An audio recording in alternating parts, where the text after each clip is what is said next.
Hi all welcome back to my channel. ಇವತ್ತು ನಮ್ಮ ಊರಲ್ಲಿ ನಮ್ಮ ಚಿಕ್ಕಪ್ಪ ಮನೆ ಕಟ್ಟಿದ್ದಾರೆ, ಅಲ್ಲಿಗೆ ಹೋಗೋಣ ಅಂತ ಅಂದ್ಬಿಟ್ಟು ರೆಡಿಯಾಗಿದ್ದೆ. ನಾನು ಹಾಕಿರೋ ಮೂಗ್ಬಟ್ಟು ಮತ್ತು ನಾನು ಹಾಕಿರೋ ಸರ ನಮ್ಮ ಅಮ್ಮಂದೇ. ಇದನ್ನೆಲ್ಲ ನನಗೆ ಕೊಡಬೇಕು ಅಂತ ಅನ್ನಿಸ್ತಾನೆ ಇಲ್ಲ. ಅವಳು ತುಂಬ ಇಷ್ಟಪಟ್ಟು ತೊಗೊಂಡಿರೋದು. ಇದು ಹಳೆ ಕಾಲದಾದ್ರೂ ಅದರಲ್ಲಿ ಒಂದು ಸೆಂಟಿಮೆಂಟ್ ಇದೆಯಲ್ಲ ಅಂತ ಅಂದ್ಬಿಟ್ಟು ನಾನು ಎಲ್ಲನೂ ಹಂಗೆ ಇಟ್ಕೊಂಡಿದ್ದೀನಿ. ಯಾರ್ಯಾರಿಗೆ ಏನು ಅನಿಸುತ್ತೋ ನನಗಂತೂ ಗೊತ್ತಿಲ್ಲ, ಬಟ್ ನನಗಂತೂ ಖುಷಿ ಅಂತಲೇ ಹೇಳ್ಬೋದು. ಇತ್ತೀಚಿನ ದಿನಗಳಲ್ಲಿ ಹಳೆ ಒಡವೆಗಳೇ ಟ್ರೆಂಡ್ ಆಗೋಗಿದೆ ಅಂತಲೇ ಹೇಳ್ಬೋದು. ಎಲ್ಲರೂ ಇವಾಗ ಹಳೆ ಒಡವೆ ಮಾಡಿ ಇದನ್ನೇ ಹಾಕೋತಿದ್ದಾರೆ, ಫುಲ್ಲು ಟ್ರೆಂಡ್ ಆಗೋಗಿದೆ. ಹಂಗಾಗಿ ನನಗೆ ಇನ್ನೂ ಖುಷಿನೇ ಆಗ್ತಿದೆ ಈ ಒಡವೆಗಳೆಲ್ಲ ನೋಡಿದ್ರೆ ಅಂತಲೇ ಹೇಳ್ಬೋದು. ನಮ್ಮತ್ತೆ ನಾವು ಬರೋವರೆಗೂ ಮಂಡ್ಯದಲ್ಲಿ ವೆಯ್ಟ್ ಮಾಡ್ತಾಯಿತ್ತು. ನಮ್ಮತ್ತೆ ಯಾವಾಗಲೂ ವೆಯ್ಟ್ ಮಾಡ್ತಾ ಇರುತ್ತೆ. ಇದು ನಮ್ಮ ಅಕ್ಕ ರೆಡಿಯಾಗಿ ನಿಂತ್ಕೊಂಡಿತ್ತು. ಇನ್ನು ಇದು ನಮ್ಮ ದೊಡ್ಡಮ್ಮ. ನಾವೆಲ್ಲ ಬೆಟ್ಟಕ್ಕೆ ಹೋದಾಗ ಜೊತೆಯಲ್ಲೇ ಹೋಗ್ತಾಯಿದ್ವಿ, ನಾನು ನಮ್ಮ ದೊಡ್ಡಮ್ಮ, ನಮ್ಮ ದರ್ಶಿನಿ ಅಕ್ಕ. ಎಲ್ಲರೂ ಮದುವೆ ಆದಮೇಲೆ ಅದೇ ಎಲ್ಲರಿಗೂ ಗೊತ್ತಲ್ಲ, ಸ್ವಲ್ಪ ಬ್ಯುಸಿಯಾಗಿರೋದ್ರಿಂದ ಯಾರ ಹತ್ರನೂ ಮಾತಾಡೋಕ್ಕಾಗಲ್ಲ, ಯಾರ ಹತ್ರನೂ ಕಾಂಟ್ಯಾಕ್ಟ್ ಮಾಡೋಕ್ಕಾಗಲ್ಲ. ಆದ್ರೂ ಹೋದಾಗ ಮಾತ್ರ ಪ್ರೀತಿಗೇನು ಕಡಿಮೆ ಇಲ್ಲ. ಬಟ್ ಕೆಲವೊಬ್ಬರು ಅನ್ಕೋಬೋದು ರಶ್ಮಿ ಮದುವೆ ಆದಮೇಲೆ ಚೇಂಜ್ ಆಗಿಬಿಟ್ಟಿದ್ದಾಳೆ, ಮಾತಾಡ್ಸಲ್ಲ ಹಂಗೆ ಹಿಂಗೆ ಅಂತ. ಅಂಥದ್ದು ಇಲ್ಲ. ಏನು ಚೇಂಜ್ ಆಗಿರ್ತೀವಿ ಅಂದರೆ ಆವಾಗ ಸ್ವಲ್ಪ ಮಾಡ್ರನ್ ಆಗಿ ಎಲ್ಲ ಕಡೆ ಓಡಾಡ್ಕೊಂಡು ಆರಾಮಾಗಿರ್ತೀವಿ. ಇವಾಗ ಏನು ಚೇಂಜಸ್ ಆಗಿದೆ ಅಂದರೆ ಮಕ್ಳುಗಳನ್ನ ನೋಡಿಕೊಂಡು ಅವ್ರಿಗೆ ತೊಳ್ಕೊಂಡು ಬಳ್ಕೊಂಡು ಪಾತ್ರೆ ತೊಳ್ಕೊಂಡು ಸಿಂಕ್ ಚೇಂಜ್ ಮಾಡಿಕೊಂಡು ಕ್ಲೀನ್ ಮಾಡಿಕೊಂಡು ಅಡುಗೆ ಮನೆ ಕ್ಲೀನ್ ಮಾಡ್ಕೊಂಡು ಇರೋದೇ ಆಗಿದೆ. ಇನ್ನು ನಮ್ಮ ಅತ್ತೆ ಆದವರು, ನಮ್ಮ ಆಶಾ ಆಂಟಿ, ನಮ್ಮ ವೀಣಾ ಆಂಟಿ ಎಲ್ಲರೂ ಸಿಕ್ಕಿದ್ರು. ಎಷ್ಟು ಜನನ ಈ ಬ್ಲಾಗಲ್ಲಿ ನಮ್ಮವ್ರನ್ನೆಲ್ಲರನ್ನೂ ಕ್ಲಿಪ್ಪಿಂಗ್ಸ್ ತೊಗೊಳ್ಳೋಣ ಅಂತ ಅಂದ್ಬಿಟ್ಟು ಎಲ್ಲ ತೊಗೊಂಡಿದ್ದೆ. ಇದು ನಮ್ಮ ಚಂದ್ರಣ್ಣ ಯಾವ ವಿಡಿಯೋದಲ್ಲೂ ಇಲ್ಲ. ನಾನು ಸ್ಕೂಲ್ಗೆ ಹೋಗ್ಬೇಕಾದ್ರೆ ಎಷ್ಟು ಏಡ್ ತಿಂದಿದ್ದೀನಿ ಅಂದರೆ, ನಮ್ಮ ಅಣ್ಣ ಆವಾಗ ಗೆಸ್ಟ್ ಟೀಚರ್ ಆಗಿದ್ದರು, ಸಿಕ್ಕಾಬಟ್ಟೆ ಹೊಡಿತಿದ್ರು. ಆಗ ಸಿಕ್ಕಾಬಟ್ಟೆ ಕೋಪ ಬರೋದು. ನನಗೆ ನಮ್ಮ ಅಣ್ಣನ ಕಂಡ್ರೆ ಇಷ್ಟನೇ ಆಗ್ತಿರ್ಲಿಲ್ಲ. ಆದರೆ ಈಗ ಜೀವನ ಅರ್ಥ ಆದಮೇಲೆ ಗೊತ್ತಾಗ್ತಿದೆ ಅವ್ರು ಯಾಕೆ ಹೊಡಿತಾಯಿದ್ರು. ಅವಾಗ ಹಂಗೆ ಹೊಡೆದಿದ್ದಕ್ಕೆ ನನ್ನ ಮಾತ್ರ ಸಪ್ರೇಟ್ ಕೂರಿಸಿ ಎಕ್ಸಾಮ್ ಬರ್ಸೋದು, ಬೇರೆಯವರೆಲ್ಲ ಹತ್ತತ್ರ, ನನ್ನ ದೂರ, ಈ ಥರದ್ದೆಲ್ಲ ಒಂಥರ ಸೆಂಟಿಮೆಂಟ್ ಇತ್ತು. ಅವಾಗ ನಮ್ಮ ಅಣ್ಣನ ಕಂಡ್ರೆ ನನಗೆ ಆಗ್ತಾನೆ ಇರಲಿಲ್ಲ, ಆ ರೇಂಜು ಕೋಪ. ಇನ್ನು ಇದು ನಮ್ಮ ದೀಪು ಅಣ್ಣ, ನಮ್ಮ ಅಣ್ಣಂಗೆ ತುಂಬ ಕ್ಲೋಸು. ನಮ್ಮ ದೀಪು ಅಣ್ಣ, ರಘು ಅಣ್ಣ ಇಬ್ಬರು. ರಘು ಅಣ್ಣನ ಕ್ಲಿಪ್ಪಿಂಗ್ಸಲ್ಲಿಲ್ಲ, ಮಿಸ್ ಆಗಿದೆ. ಆ ಥರ ನಮ್ಮ ಚಂದ್ರಣ್ಣ ನನಗೆ ತುಂಬ ಹಿಂಸೆ ಕೊಟ್ಬಿಡೋದು ಸ್ಕೂಲಲ್ಲಿದ್ದಾಗ. ನನಗೆ ಅರ್ಥನೇ ಆಗ್ತಿರಲಿಲ್ಲ ಯಾಕೆ ಹಿಂಗೆ ಮಾಡೋದು ಅಂತ ಅಂದ್ಬಿಟ್ಟು. ಆದರೆ ಇವಾಗ ಜೀವನ ಎಲ್ಲ ಅರ್ಥ ಆದಮೇಲೆ ನಾನು ಹೊಡೆದ್ರೆ ಕಲಿತೀನಿ ಅನ್ನೋದು ನಮ್ಮ ಅಣ್ಣಂಗೆ ಗೊತ್ತಿತ್ತು ಅನ್ನೋದು ನನಗೆ ಈಗ ಅರ್ಥ ಆಯಿತು. ಮದುವೆ ಆದಮೇಲೆ ಅರ್ಥ ಆಯಿತು. ಅಲ್ಲಿವರೆಗೂ ನಂಗೆ ಗೊತ್ತೇ ಆಗಿರಲಿಲ್ಲ. ಅಲ್ಲಿವರೆಗೂ ನಂಗೆ ಸಿಟ್ಟೇ ಇರೋದು ಯಾವಾಗಲೂ ಅಂತಲೇ ಹೇಳ್ಬೋದು. ಹಂಗೆ ಹೊಡೆದಿರೋದಕ್ಕೆ ಒಂದು ಸ್ವಲ್ಪನಾದರೂ ಓದಿದ್ದೀನಿ, ಏನಾದರೂ ಒಂದು ಕಾಲ ಮೇಲೆ ನಿಂತ್ಕೋಬೋದು ಅನ್ನೋ ಕಾನ್ಫಿಡೆಂಟ್ ಇದೆ ಅಂತಲೇ ಹೇಳ್ಬೋದು. ಅದಲ್ಲದೆ ನಾನು ಕಬಡ್ಡಿ ಆಡೋಕ್ಕೆ ರಾಷ್ಟ್ರೀಯ ಮಟ್ಟದವರೆಗೂ ಕರ್ಕೊಂಡೋಗಿತ್ತು. ಕಬಡ್ಡಿ ಆಡ್ತಾಳೆ ಇವಳು ಅಂತ ಅನ್ನೋರ ಮಧ್ಯ ಆಡಿ ತೋರಿಸಿದ್ದೀನಿ. ಆ್ಯಕ್ಚುಲಿ ನಾವು ರಾಷ್ಟ್ರ ಮಟ್ಟದಲ್ಲಿ ಸೋತ್ಬಿಟ್ವಿ, ನಮ್ಮ ಅಣ್ಣನ ಟೀಮ್ ಗೆಲ್ತು. ಬಟ್ ನಮ್ಮ ಮನೇಲಿ ಎಲ್ಲರೂ ಕಬಡ್ಡಿ ಆಡ್ತಾರೆ. ನಮ್ಮ ಅಪ್ಪನೂ ಆಡ್ತಾಯಿತ್ತು, ನಮ್ಮ ಅಣ್ಣ, ನಮ್ಮ ದೊಡ್ಡಣ್ಣ, ನಾನು ಎಲ್ಲರೂ ಆಡಿದ್ದೀವಿ. ಇವಾಗ ಅದನ್ನೆಲ್ಲ ನೆನೆಸ್ಕೊಂಡ್ರೆ ಒಂಥರ ಮೆಮೊರೀಸು. ಇನ್ನು ನಮ್ಮ ಮನೆ ಹತ್ರ ಇರೋರು ಆಗ್ಲಿಕಾಯಿ ಕೊಟ್ಟಿದ್ದರು, ಅದನ್ನು ಪಲ್ಯ ಮಾಡ್ಕೊಂಡಿದ್ದೆ, ತುಂಬಾ ಚೆನ್ನಾಗಿತ್ತು. ಡಿಂಪಿ, ಜ್ವರ ಇತ್ತಾ? ಜ್ವರ ಯಾಕೆ ಬಂತು? ಓ, ರುಚಿತ್ರನ ಹತ್ರದಿಂದ ಬತ್ತಾ? ನಿಮ್ಮ ಪಪ್ಪ ಐಸ್ ಕ್ರೀಮ್ ತಂದ್ಕೊಟ್ಟಿದ್ದು ಬಂದಿಲ್ವಾ?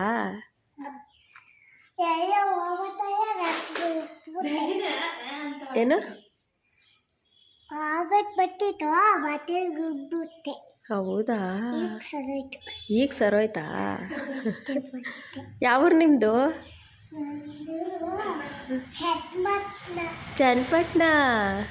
ಎಲ್ಲಿರೋದದು? ಮಮ್ಮಿ ಊರು. ನಮ್ಮೂರು ಯಾವ್ದು ಗೊತ್ತಾ? ಯಾವ್ದು ಹೇಳು? ನಿಮ್ಮೂರಿಂದ ಮುಂದಕ್ಕೆ ಹೋದರೆ ನಮ್ಮೂರು.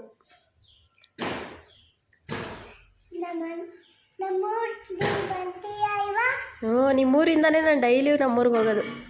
ಚನ್ನಪಟ್ಟಣ ಆದಮೇಲೆ ಮಂಡ್ಯ ಸಿಗೋದು. ನಮ್ಮ ದೀಪು ಮಗಳು ಒಂದು ರಾಶಿ ಮಾತಾಡ್ತಾಳೆ ಅಂತಲೇ ಹೇಳ್ಬೋದು. ನನಗಂತೂ ಈ ಚನ್ನಪಟ್ಟಣಕ್ಕೂ ನನಗೂ ಏನು ನಂಟೋ ಗೊತ್ತಿಲ್ಲ. ಚನ್ನಪಟ್ಟಣದವರೇ ತುಂಬ ನನಗೆ ಹತ್ರ ಆಗ್ತಾರೆ. ಗೀತಕ್ಕನೂ ಚನ್ನಪಟ್ಟಣ, ದೀಪುನೂ ಚನ್ನಪಟ್ಟಣ. ಅಯ್ಯೋ ಏನೋ ಗೊತ್ತಿಲ್ಲ, ಆ ಊರಿಗೂ ನನಗೂ ತುಂಬ ನಂಟಿದೆ. ಆ ಕಡೆಯವರೇ ಜಾಸ್ತಿ ಪರಿಚಯ ಆಗ್ತಾರೆ, ಫ್ರೆಂಡ್ ಆಗ್ತಾರೆ, ತುಂಬ ಹತ್ರ ಕ್ಲೋಸ್ ಆಗಿಬಿಡ್ತಾರೆ ಅಂತಲೇ ಹೇಳ್ಬೋದು. ಇನ್ನೂ ಸ್ವಲ್ಪ ಹೊಸ ಫ್ರೆಂಡ್ ಮಾಡ್ಕೊಳ್ಳೋಕ್ಕೆ ನಾನು ಹಿಂದೆ ಮುಂದೆ ನೋಡ್ತೀನಿ. ಯಾಕಂದರೆ ಅವ್ರ ಫ್ರೆಂಡ್ಸು ಅಂತ ಅಂದಮೇಲೆ ಅವ್ರಿಗೆ ಪೂರ್ತಿ ನಾವು ಟೈಮ್ನ ಕೊಡಬೇಕು. ಫ್ರೆಂಡು ಅಂತ ಅಂದರೆ ಎಲ್ಲದಕ್ಕೂ ಸ್ಪಂದಿಸಬೇಕು. ಅದು ನಮ್ಮ ಕೈಯಲ್ಲಿ ಆಗದೇ ಇರೋ ಕಾರಣ ಹೊಸ ಫ್ರೆಂಡ್ಸ್ನ ಮಾಡ್ಕೊಳ್ಳಲ್ಲ. ಆಮೇಲೆ ಅವ್ರಿಗೆ ಬೇಜಾರಾಗೋದು, ನಮಗೆ ಟೈಮ್ ಸಿಗದೆ ಇರೋದು, ಆ ಥರದ್ದೆಲ್ಲ ಆಗೋದು ಬೇಡ ಅಂತ ಅಂದ್ಬಿಟ್ಟು ನಾನು ಅಷ್ಟೊಂದು ಯಾರನ್ನೂ ಹಚ್ಕೊಳ್ಳೋಕೆ ಹೋಗಲ್ಲ, ಮಾತಾಡ್ಸೋಕೆ ಹೋಗಲ್ಲ. ನನಗಿವಾಗ ಹಳೆ ಫ್ರೆಂಡ್ಸ್ ಅಷ್ಟೇ ನನ್ನ ಹತ್ರ ಇರೋದು, ಇನ್ಯಾರೂ ಹೊಸ ಫ್ರೆಂಡ್ಸ್ ಇಲ್ಲ. ನಾನು ಯಾರಿಗೂ ಮಾಡ್ಕೋಬೇಕು ಅಂತಲೂ ಅನಿಸಲ್ಲ. ತುಂಬ ಕೆಲಸ ಮನೇಲೇ ಆಗೋಗುತ್ತೆ. ಹಂಗಾಗಿ ಹಂಗಾಗಿ ನಮ್ಮ ಡಿಂಪಿ ಅಂತೂ ನನಗೆ ಸಿಕ್ಕಾಪಟ್ಟೆ ಇಷ್ಟ ಆಗ್ತಾಳೆ. ಅದು ಅವ್ರಿಗೆ ಇಬ್ಬರು ಹೆಣ್ಮಕ್ಳು ತುಂಬಾ ಚೆನ್ನಾಗಿದ್ದಾರೆ. ಎಷ್ಟು ಮಾತಾಡ್ತಾಳೆ ಅಂದರೆ ಅಷ್ಟು ಮಾತಾಡ್ತಾಳೆ. ಪಣಿ ಅಂತ ಓಡಿ ಬರ್ತಾ ಇರ್ತಾಳೆ. ಅದು ನನಗೆ ತುಂಬಾ ಇಷ್ಟ. ಇನ್ನು ಪ್ರಣೀಲ್ ಬಂದರೆ ಅವಳಿಗೆ ಹೊಡೆಯೋದು, ಇಬ್ಬರು ಕಿತ್ತಾಡಿ ಹೋಗ್ತಾರೆ. ಮನೆಯನ್ನೆಲ್ಲ ನೋಡಿ ಈ ಥರ ಮಾಡಿ ಇಕ್ಬಿಡ್ತಾರೆ. ಇಬ್ಬರು ಇದ್ದರೆ ಎಲ್ಲ ಹರಡಿ ಅಯ್ಯೋ ಅವಳಿಲ್ಲ ಅಂದ್ರೂ ನಮ್ಮ ಮನೆಯವರಿಬ್ಬರೇ ಸಾಕು, ನಮ್ಮ ಮಕ್ಕಳು ಈ ಥರ ಮಾಡಿಕ್ತಾರೆ. ಕ್ಲೀನ್ ಮಾಡೋಷ್ಟರಲ್ಲಿ ಸಾಕೋಗುತ್ತೆ ಅಂತಲೇ ಹೇಳ್ಬೋದು. ಇನ್ನು ನಮ್ಮ ಅವ್ನು ಯಾವಾಗಲೂ ಈ ಥರ ಆಟಾಡ್ತಾನಲ್ಲ, ಇರಿಟೇಟ್ ಆಗುತ್ತೆ. ಇನ್ನೇನು ಮಕ್ಕಳನ್ನ ಆಚೆ ಬಿಡೋಕ್ಕಾಗಲ್ಲ, ವೆಹಿಕಲ್ಸ್ ಎಲ್ಲ ಓಡಾಡ್ತಿರುತ್ತೆ ಬೆಂಗಳೂರಲ್ಲಿ ಅಂತ ಅಂದ್ಬಿಟ್ಟು ನಾನು ಸುಮ್ಮನೆ ಬಿಟ್ಬಿಟ್ಟಿದ್ದೀನಿ.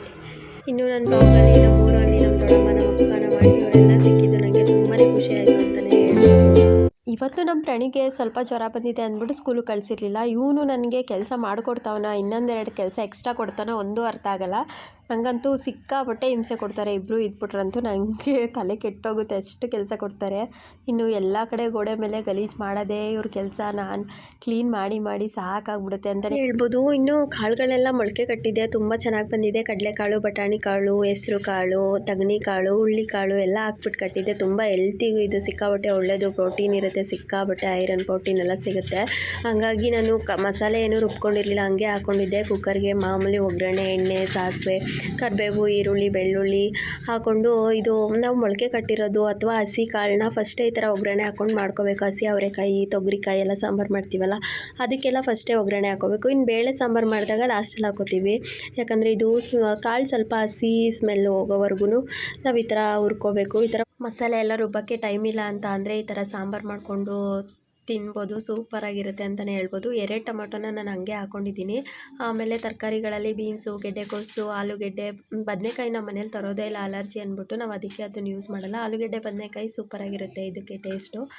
ಇದಕ್ಕೆ ಸ್ವಲ್ಪ ಒಂದು ಇಡೀ ನಾನು ಬೇಳೆ ಹಾಕ್ಕೊಂಡಿದ್ದೆ. ಯಾಕಪ್ಪ ಅಂದರೆ ಕಾಯಿ ರುಬ್ಕೊಂಡಿರಲಿಲ್ಲ, ಕಾಯಿ ರುಬ್ಬಿಲ್ಲ ಅಂದರೆ ಸಾಂಬಾರು ತೆಳುವಾಗುತ್ತೆ. ಅದು ಸಾಂಬಾರು ಗಟ್ಟಿ ಹಾಕೋಸ್ಕರ ನಾನು ಬೇಳೆನ ಹಾಕ್ಕೊಂಡಿದ್ದೀನಿ. ಟೇಸ್ಟೂ ಚೆನ್ನಾಗಿ ಕೊಡುತ್ತೆ. ಇನ್ನು ನೀರು, ರುಚಿಗೆ ತಕ್ಕಷ್ಟು ಉಪ್ಪು, ಸಾಂಬಾರು ಪುಡಿ ಹಾಕಿ, ಕೊತ್ತಂಬರಿ ಸೊಪ್ಪನ್ನ ಲಾಸ್ಟಲ್ಲಿ ಹಾಕಿ ಒಂದು 2-3 ಕೂಗ್ಸಿದ್ರೆ ಸಾಕು, ಸಾಂಬಾರು ಹಾಗೇ ಆಗುತ್ತೆ. ಸಿಕ್ಕಾಪಟ್ಟೆ ಟೇಸ್ಟಾಗಿರುತ್ತೆ. ಅರ್ಜೆಂಟಲ್ಲಿರೋರು ಇದನ್ನು ಯೂಸ್ ಮಾಡ್ಕೋಬೋದು. ಈ ಥರ ಟೇಸ್ಟ್ ಅಂತೂ ಸಖತ್ತಾಗಿರುತ್ತೆ.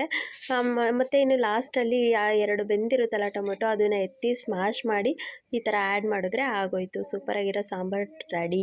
ನೀವು ಟ್ರೈ ಮಾಡಿ, ಹೇಗಿತ್ತು ಅಂತ ಕಾಮೆಂಟ್ ಮಾಡಿ. ಇನ್ನು ಇಂಡೋರ್ಗೆ ಒಂದಷ್ಟು ಗಿಡಗಳನ್ನ ಹಾಕೋಣ ಅಂತ ಅಂದ್ಬಿಟ್ಟು ಈ ಚಿಕ್ಕ ಪಾಟ್ಗಳಲ್ಲಿ ಹಾಕಿದ್ದೆ. ಇದು ಆ್ಯಕ್ಚುಲಿ ಪಾಟಲ್ಲ, ನಮ್ಮ ಅಣ್ಣ ಬರಬೇಕಾದ್ರೆ ಒಂದಷ್ಟು ತಿಂಡಿಗಳನ್ನ ತರ್ತಿದ್ದ, ಅದೆಲ್ಲ ಎಸೆಯೋಣ ಅಂತ ಅಂದ್ಬಿಟ್ಟು ಇಟ್ಟಿದ್ದೆ. ಈಗ ಅವನಿಲ್ಲ, ಸರಿ ಅವ್ನು ತಂದಿರೋ ವಸ್ತುಗಳು ಮಾತ್ರ ನಮ್ಮ ನೆನಪಿಗೆ. ಅದಕ್ಕೆ ನಾನು ಯಾರೇ ಏನಾದರೂ ತಂದ್ರೂ ಒಂದೊಂದು ವಸ್ತುಗಳು, ಒಂದೊಂದು ಚಾಕ್ಲೇಟ್ಸ್ ಕವರ್ನುಗಳನ್ನು ಇಟ್ಕೋತಿದ್ದೆ, ಯಾವುದೂ ವೇಸ್ಟ್ ಮಾಡ್ತಿರಲಿಲ್ಲ. ಇದನ್ನು ಏನು ಮಾಡೋದು, ಇಷ್ಟೊಂದು ಇದೆಯಲ್ಲ, ಇನ್ನೂ ತುಂಬ ಇದೆ. ಅವನು ತರ್ತಿದ್ದು ಬೇಕ್ರಿ ಐಟಮ್ಸ್ ಎಲ್ಲ ಅವನು ಅಫಿಷಿಯಲ್ಲೇ ಯಾವಾಗಲೂ ಯೂಸ್ ಮಾಡ್ತಿದ್ದಿ. ಇಂಥಂಥದ್ದು ಬ್ರ್ಯಾಂಡ್ ತಿಂಡಿಗಳು, ಬಟ್ಟೆಗಳು ತರ್ತಿದ್ದ ಅಂದರೆ ನನ್ನ ಮಗನಿಗೆ 10,000 5,000 ಬಟ್ಟೆ ಎಲ್ಲ ತರ್ತಿದ್ದ. ನಾನಂತೂ ಎಷ್ಟು ಬೈತಿದ್ದೆ ಅಂದರೆ ಇವಾಗ ಅದನ್ನೆಲ್ಲ ನೆನೆಸ್ಕೊಂಡ್ರೆ ಕರಳು ಕಿತ್ಕೊಂಬರುತ್ತೆ ಅಂತಲೇ ಹೇಳ್ಬೋದು.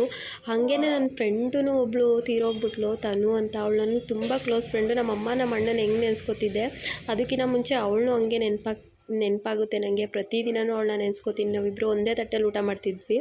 ನಾನು ಯಾಕೆ ವಿಡಿಯೋದಲ್ಲಿ ಹೇಳೋದಲ್ಲ, ಅವ್ರ ಮನೆಯವ್ರು ಅಕಸ್ಮಾತ್ ನನ್ನ ವಿಡಿಯೋ ನೋಡಿ ಅವ್ರಿಗೆ ಅವ್ರ ಮಗಳು ನೆನಪಾಗಿ ಬೇಜಾರಾಗುತ್ತಲ್ವ, ಹಂಗಾಗಿ ನಾನು ಅವಳ ಬಗ್ಗೆ ಮಾತಾಡೋಕ್ಕೆ ಹೋಗಲ್ಲ. ಆದರೆ ಪ್ರತಿದಿನ ನೆನೆಸ್ಕೊತೀನಿ. ಸ್ಕೂಲಲ್ಲಿ ನಮ್ಮಿಬ್ಬರನ್ನ ಅಕ್ಕ ತಂಗಿರಾ ನೀವು ಅಂತ ಕೇಳೋರು. ನಾನು ಇವತ್ತು ಹಾಕ್ಕೊಂಡಿದ್ದೀನಲ್ಲ ಆ ಸರನೂ ಅವಳು ಕೊಟ್ಟಿದ್ದೆ. ಅಷ್ಟು ವರ್ಷದಿಂದ ನಾನು ಅಷ್ಟು ಜೋಪಾನವಾಗಿ ಇಟ್ಕೊಂಡೇ ಬಂದಿದ್ದೀನಿ ಅಂತಲೇ ಹೇಳ್ಬೋದು. ಅವಳು ಇದ್ದಿದ್ದರೆ ತುಂಬ ಚೆನ್ನಾಗಿ ನೋಡ್ಕೊಂಡಿರೋಳು, ತುಂಬ ಚೆನ್ನಾಗಿದ್ವಿ ನಾವು. ಅದಕ್ಕೆ ಬೇಗ ದೂರ ಆಗಿಬಿಟ್ವಿ. ಅದಕ್ಕೆ ನಂಗೆ ಯಾರನ್ನಾದ್ರೂ ಇಷ್ಟಪಡೋಕ್ಕೆ ಭಯ ಆಗ್ತಿದೆ ಇತ್ತೀಚಿನ ದಿನಗಳಲ್ಲಿ. Thank you.